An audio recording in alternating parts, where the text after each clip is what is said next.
के पास में छत्तीसगढ़ में। तो छत्तीसगढ़ में मैंने दीक्षा लिया था कोरोना के बाद, जो एक शिविर हुई थी 2021 में जनवरी में। तो उसके बाद फिर मैंने आपकी दीक्षा लेके गुरु मंत्र लेके गया था, मैंने साधना वाधना की। तो मुझे अलग अलग मंत्र करने का जरूरत नहीं पड़ा, एक ही आप ही के गुरु मंत्र से मेरी सारी समस्याएं खुद ब खुद सारी सॉल्व होती गई। और आध्यात्मिक जगत में भी मुझे हर वक्त अब शांति रहती है, एकांत में ही आनंद मिलता है। कहाँ से आए हो, क्या करते हो? मैं ऐसे पटना से हूँ, बट मैं यहाँ लखनऊ में पढ़ाई करता हूँ, MBBS कर रहा हूँ। MBBS? जी बोलिए। ठीक है, ठीक है, बैठो। धन्यवाद। और गुरुदेव से 2014 में यूट्यूब जी के माध्यम से मिला, और फिर उसके बाद मेरा एक लंबा गैप रहा, और 2023 में मैंने कानपुर में गुरुदेव का शिविर अटेंड किया। होता है गुरु कृपा, जैसे पर जब आप भरोसा नहीं करते हैं, जैसे हमें 2014 में आया और मायावश काफ़ी दिन हमें लग गया। बस मैं गुरुदेव को यूट्यूब में अब उनके चैनल के माध्यम से देखता रहता था। अभी गुरुदेव ने जो क्रिया कराई है, मैं उसे भाव में हूँ, शब्द मुझसे नहीं निकल पा रहे हैं।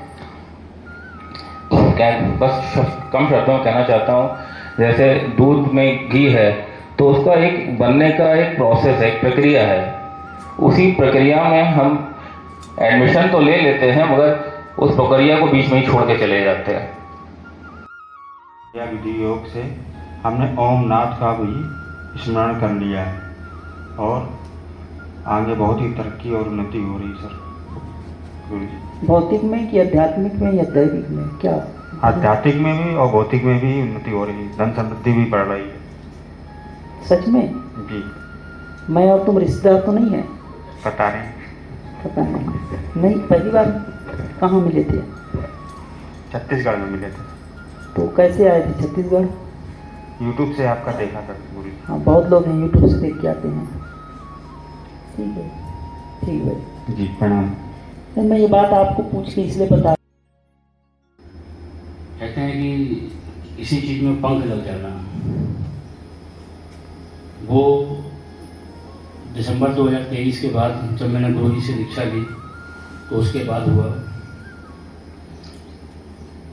दीक्षा लेने के बाद मैंने 2 अनुष्ठान किए हैं नाम रख के गुरु जी के मार्गदर्शन में।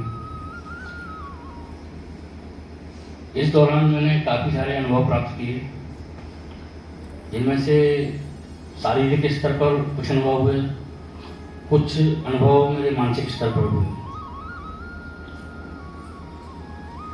शारीरिक स्तर पर अनुभव,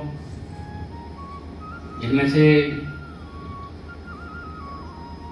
मूलाधार, जहाँ पर कुंडलिनी शक्ति विराजमान होती है, जैसा गुरु जी ने बताया, इसमें कंपन का होना और इसका ऊर्ध्वगामी होना।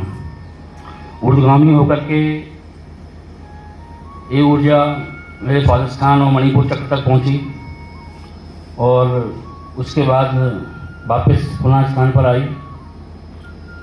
शरीर में कई सारे पहले जप के दौरान कंपन हुआ करता था, जो कि धीरे धीरे समाप्त हुआ।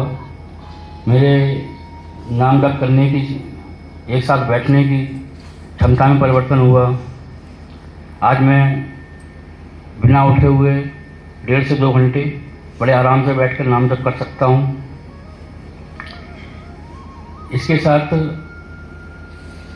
जो शारीरिक स्तर पर अनुभव है, उनमें से एक प्रमुख रहा, जो मैंने पहले भी अपना शेयर किया है गुरु जी से, कि नाम जप के दौरान मेरे शरीर के पैर का अचानक इतना गर्म हो जाना, जैसे कि लोहे की रॉड को भट्टी के किनारे रख दिया जाता है, और बाकी शरीर का एकदम ठंडा रह जाना। इसके अलावा मानसिक स्तर पर भी कुछ अनुभव हुए हैं। मानसिक स्तर पर जैसे कि जप के दौरान स्वतः आंसू आना, और अब ये ऐसा हो गया है कि मैं चलते चलते ही बाइक पर जा रहा हूँ, स्वतः ही हृदय इतना जर्मान्वित हो जाता है कि आँख से आंसू गिरने लगते हैं। गुरु जी का नाम लेता हूँ, आंसू गिरने लगते हैं। गुरु इतना मेरा सौभाग्य है कि मैं गुरु के बारे में, गुरु की महत्ता के बारे में कुछ बता पा रहा हूँ या अपना अनुभव शेयर कर पा रहा हूँ।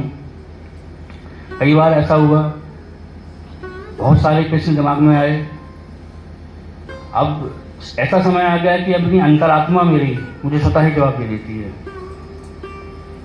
इवन वो चाहे कुंडलिनी शक्ति या शारीरिक क्रियाओं के बारे में हो, अपनी पर्सनल समस्याओं के बारे में हो, सभी चीज़ों का समाधान और उसका उत्तर मुझे मिल जाता है। तो ये कुछ थोड़े बहुत अनुभव जो बहुत प्रमुख रहे हैं उनमें से वो मैंने आपसे शेयर किए हैं। इसके अलावा अनुभव तो बहुत सारे हैं जो मैं बताऊंगा तो समय काफ़ी लगेगा। धन्यवाद।